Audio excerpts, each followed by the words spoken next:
Hoje é segunda-feira, dia 22 de janeiro do ano do Senhor de 2024. E o evangelho proposto para esse dia é de Marcos capítulo 3, versículos de 22 a 30. Os mestres da lei, que tinham vindo de Jerusalém, diziam que ele estava possuído por Beelzebu e que pelo príncipe dos demônios ele expulsava os demônios. Então Jesus os chamou e falou-lhes em parábolas. Como é que Satanás pode expulsar a Satanás? Se um reino se divide contra si mesmo, ele não poderá manter-se. Se uma família se divide contra si mesma, ela não poderá manter-se. Assim, se Satanás se levanta contra si mesmo e se divide, não poderá sobreviver, mas será destruído. Ninguém pode entrar na casa de um homem forte para roubar seus bens sem antes o amarrar. Só depois poderá saquear sua casa. Em verdade vos digo, tudo será perdoado aos homens, tanto os pecados como qualquer blasfêmia que tiverem dito. Mas quem blasfemar contra o Espírito Santo nunca será perdoado. Será culpado de um pecado eterno. Jesus falou isso porque diziam: ele está possuído por um espírito mau.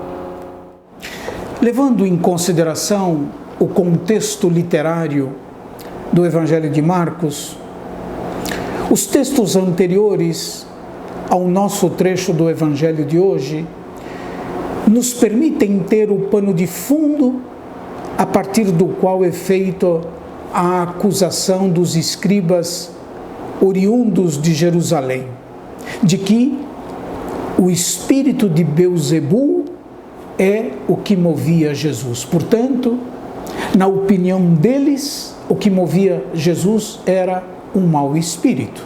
Mas nós, leitores e ouvintes do Evangelho, que já passamos pelo relato do batismo de Jesus, sabemos que ele é revestido do Espírito de Deus. É um grande equívoco, não é?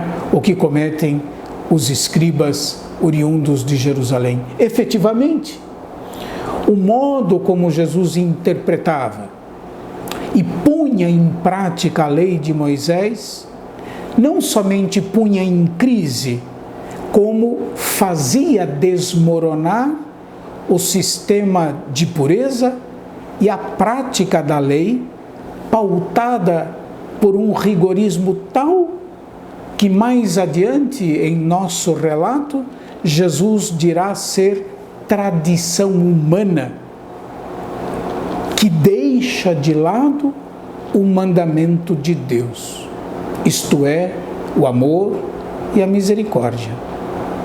Os escribas, e com eles os fariseus, entre outros, se sentiam ameaçados por Jesus em seu modo de viver e de praticar a religião. A esclerocardia, isto é, a dureza do coração, e o apego deles a uma tradição, os impedia de questionarem o seu próprio modo de viver a religião, de questionar o seu próprio modo de viver a fé no Deus único e verdadeiro. Julgando-se justos por esta prática da lei, todos os demais para eles, para os escribas e para os fariseus, estavam equivocados. Somente eles estavam certos, os outros todos equivocados. Daí a crítica intempestiva e contraditória por parte deles a Jesus. O ouvinte e o leitor do Evangelho, que passou, como eu disse há pouco, pela notícia do batismo de Jesus, sabe que ele é revestido do Espírito Santo.